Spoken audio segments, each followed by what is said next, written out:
Özgürlük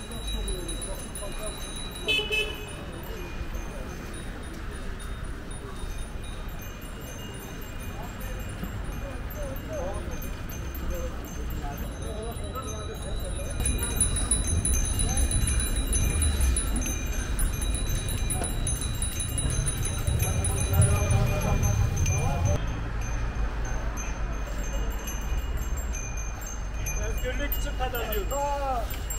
Merhaba.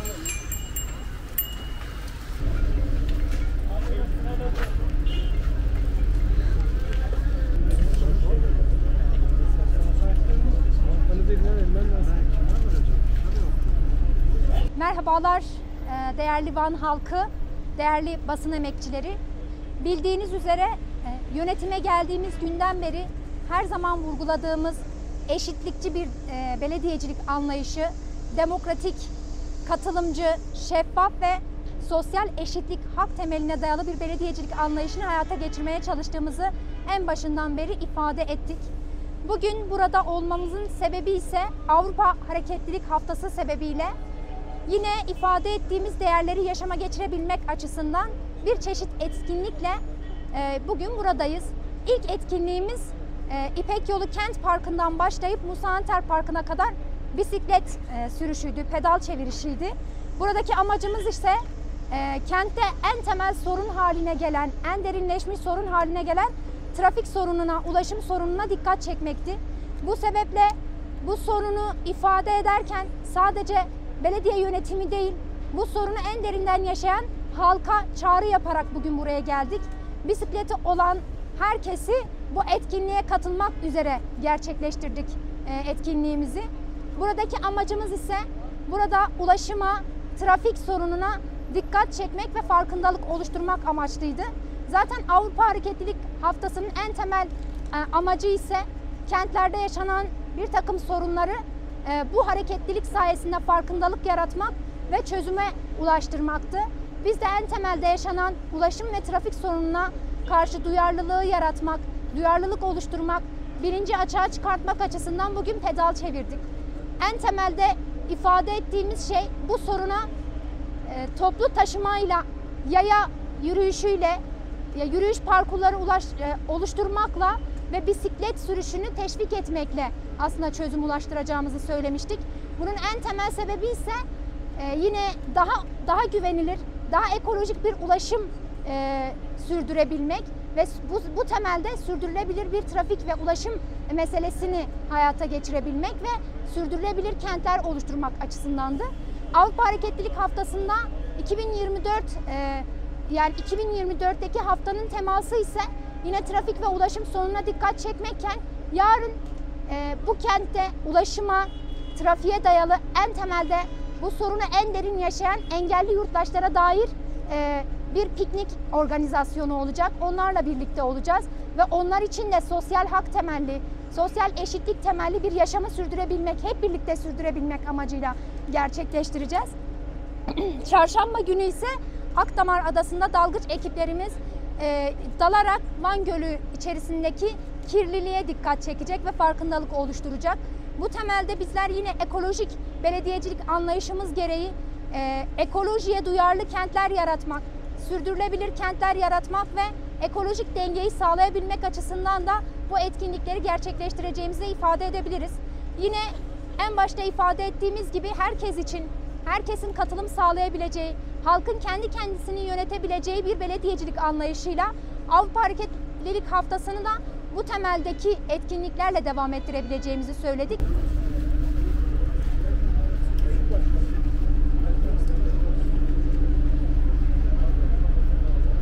Biliyorsunuz her sene Avrupa Konseyi'nin düzenlemiş olduğu Avrupa Hareketlilik Haftası oluyor. 16 ve 22 Eylül arası. Bu sene de bu etkinliği biz sürdürüyoruz.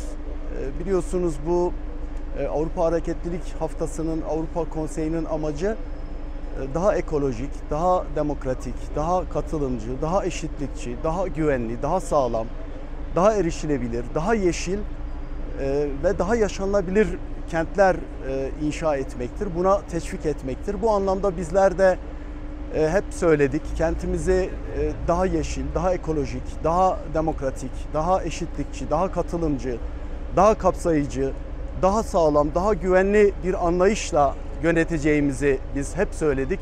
Bu anlayışla bizler de bugün bu değerlere sahip çıkma ve bu değerleri kentimizin her alanında yayma anlamında biz pedal çevirdik. Bu anlamıyla biz kendi kentimizi bu hafta etkinliklerle de daha ileriye taşıma, daha yaşanılabilir, erişilebilir bir düzeye getirme anlamında da aktivitelerimiz devam edecek.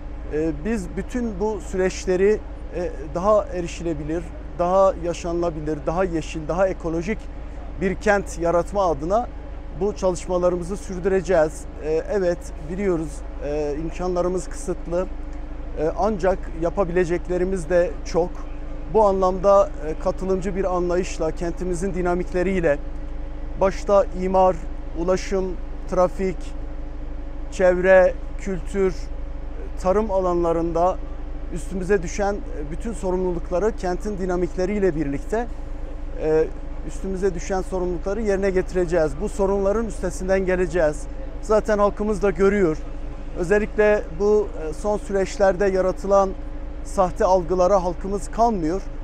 Bu amaçla da biliyorsunuz biz 3 hafta önce bir temizlik kampanyası da başlatmıştık. Duyarlı toplum, temiz kent anlayışıyla halkımız da büyük bir sahiplenmeyle, büyük bir duyarlılıkla daha da temiz bir kent yaratma adına bu süreci de destekliyor. Biz de bu anlamda Büyükşehir Belediyesi ve ilçe ve belediyeleri olarak daha da temiz bir kent, daha da yeşil bir kent, daha da güvenli, daha da katılımcı, daha da demokratik, eşitlikçi ve yaşanılabilir ve erişilebilir bir kent yaratma adına önümüzdeki süreçte çalışmalarımız devam edecek.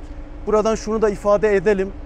Nasıl ki biz temizlik kampanyası için kentin bütün dinamikleri ve demokratik kitle örgütleri, emek örgütleriyle birlikte bir kampanya süreci başlatmışsak, çok yakın bir süreçte kentin özellikle bu kaldırımlarda ve yollarda esnafımızın daha duyarlı olması için ve bir büyük şehire yakışır bir görüntü yaratmak için ve özellikle görüntü kirliliğinin önüne geçmek için biz bu amaçla daha temiz ve görünürde de daha güzel bir kent yaratma adına da önümüzdeki süreçte geniş kapsamlı bir kampanyamız da olacak. Bu konuda değerli halkımızdan, değerli esnafımızdan da büyük bir duyarlılık bekliyoruz. Halkımıza tekrardan da buradan da çağrı yapıyoruz. Lütfen büyük şehire, bir kente yakışır bir görüntü ortaya çıkarma adına herkesin kendi duyarlılıklarını, kendi sorumluluklarını bilmesi lazım. Bu anlamda halkımızın daha rahat gezebilmesi için kaldırımlardaki ve cadde ortasına konan o masalardan bir an önce kurtulmanın çabası içerisinde olmalıyız. Bu konuda halkımızın da bize destek olacağını, bizleri anlayacağını umut ediyoruz. Biz tekrar daha yeşil, daha yaşanılabilir, erişilebilir, daha da temiz bir kent yaratma adına bugün pedal çeviren tüm duyarlı arkadaşlarımıza ve halkımıza saygılarımızı sunuyoruz. Basın emekçilerini de saygıyla selamlıyoruz.